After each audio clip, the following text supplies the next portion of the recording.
પચવામાં હલકી અને સ્વાદમાં એકદમ ટેસ્ટી આ પારંપરિક વિસરાતી વાનગી કણકી ચોખાની ઘેંસ બનાવવાની પૂરી રીત પરફેક્ટ માપ સાથે બતાવી છે. તો એકવાર ચોક્કસ ઘરે ટ્રાય કરજો, બધાને ભાવશે. વિડીયો પસંદ આવે તો લાઈક આપી રૂપલ્સ ટેસ્ટી ટિપ્સને સબસ્ક્રાઇબ જરૂર કરજો. Happy cooking, enjoy eating. સૌથી પહેલા મેં 1 કપ જેટલા કણકી ચોખા લીધા છે. આ ફ્રેન્ડ્સ કોઈ પણ પ્રોવિઝન સ્ટોરમાં મળી જશે. અને આને કણકી ચોખા કેમ કહેવાય? કેમ કે તે નાના નાના ટુકડામાં હોય છે ચોખા. અત્યારે મેં કમોદના કણકી ચોખા વાપર્યા છે. આની ફ્લેવર સરસ હોય છે અને આનો સ્વાદ બહુ સરસ હોય છે. અને તમે આના સિવાય જીરાસરના પણ લઈ શકો છો.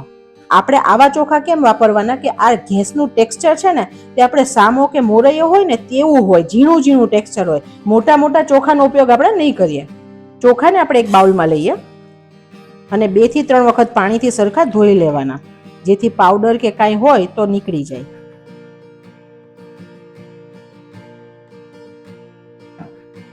ધોઈને આપણે પાણી કાઢી લેવાનું. જ્યાં સુધી ચોખ્ખું પાણી ના આવે ત્યાં સુધી આપણે ધોવાના.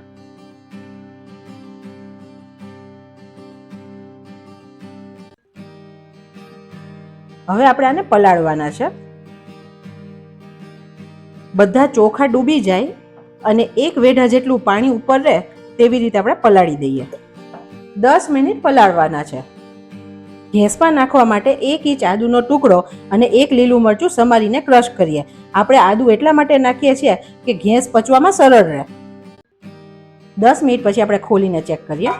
તમે જુઓ સરસ કણકી પલળી ગઈ છે, તેનો કલર પણ અલગ થઈ ગયો છે અને ફૂલી પણ ગઈ છે. હવે આ પાણીને આપણે કાઢી લેવાનું છે, વાપરવાનું નથી. તમે આનો કોઈ પણ પ્લાન્ટમાં ઉપયોગ કરી શકો છો. ઘેંસને અત્યારે આપણે કુકરમાં બનાવીએ છીએ જેથી ફટાફટ બની જશે. ગેસની ફ્લેમ એકદમ સ્લો રાખીએ.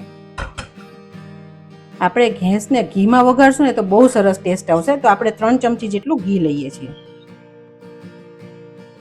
ફ્રેન્ડ્સ, આ ઘેંસ છે ને એ એટલી ઇન્સ્ટન્ટ વાનગી છે અને ટેસ્ટમાં બેસ્ટ છે. અત્યારે આપણે સાઉથના કર્ડ રાઈસ ખાઈએ છીએ ને તો આપણને બહુ ભાવે છે, પણ આપણા દાદી નાની છે ને આ રીતે બહુ વર્ષોથી ઘેંસ બનાવે છે, જેને છાશમાં પકાવે છે અને બહુ ટેસ્ટી બને છે અને એકદમ ઓછા સિમ્પલ મસાલા ને ક્વિક રેસીપી છે.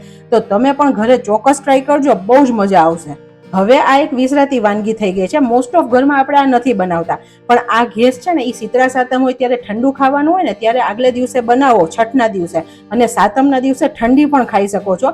તો તમારી માટે તેમાં પણ ઉપયોગી છે અને ટેસ્ટમાં તો એકદમ બેસ્ટ બને છે. ઘેંસમાં આપણે રાઈનો ઉપયોગ નથી કરતા. 1 ચમચી જીરું એડ કરીએ. આપણે 1 ટુકડો તજ અને 2 લવિંગને એડ કરીએ. પહેલા તો છે ને ફ્રેન્ડ્સ એકલું છાશ ને મીઠું નાખીને જ બનાવતા હતા, પણ અત્યારે બાળકોને કદાચ ટેસ્ટી વધારે બનાવવું હોય ને તો આપણે આદુ, મરચાં ને ખડા મસાલાનો ઉપયોગ કર્યો છે, જેથી બધાને ખૂબ ભાવે. જીરું થોડું થઈ જાય પછી 1/4 ચમચી હિંગ એડ કરીએ.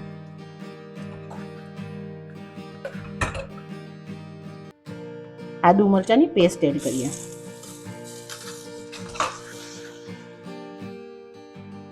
મીઠા લીમડાના પાન એડ કરીએ. 8 થી 10 નંગ છે. એકવાર સરસ હલાવી લઈએ. એટલી મસ્ત વઘારની સુગંધ આવે છે ફ્રેન્ડ્સ. અને હવે આપણે કણકી એડ કરી દઈએ.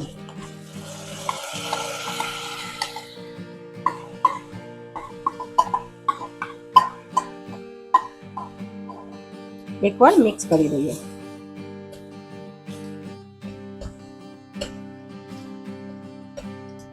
અડધી ચમચી મીઠું એડ કરીએ છીએ, પછી ટેસ્ટ કરીને જરૂર હશે તો નાખશું.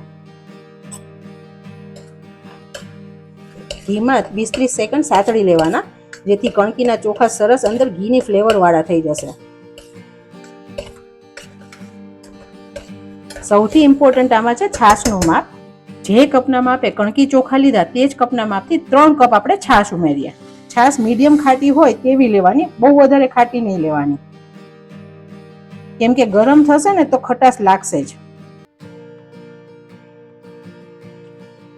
ઘેંસને આપણે ક્યારેય પાણીમાં નથી બનાવતા, આપણે હંમેશા આવી રીતે છાશમાં બનાવવાની. એટલા માટે જ્યારે શીતળા સાતમમાં ઠંડુ ખાવાનું હોય ને તો આપણે છઠના દિવસે આ ઘેંસ બનાવીને મૂકી શકીએ ને સાતમના દિવસે ખાઈ શકીએ છીએ. કુકર ઠંડુ થઈ ગયા પછી આપણે ખોલીને ચેક કરીએ. વાવ ફ્રેન્ડ્સ, એકદમ મસ્ત ચડી ગઈ છે, તમે જોઈ શકો છો. અને ઘી પણ સરસ છૂટું પડી ગયું છે. ટેક્સચર પણ એકદમ પરફેક્ટ આવ્યું છે. આટલી ઢીલી જ આપણે રાખવાની છે. ટેક્સચર આવું ઢીલું જ હોવું જોઈએ. ઉપરથી થોડી કોથમીર એડ કરીએ. અન્નપૂર્ણામાની કૃપાથી બેસ્ટ ઘેંસ બનીને રેડી છે.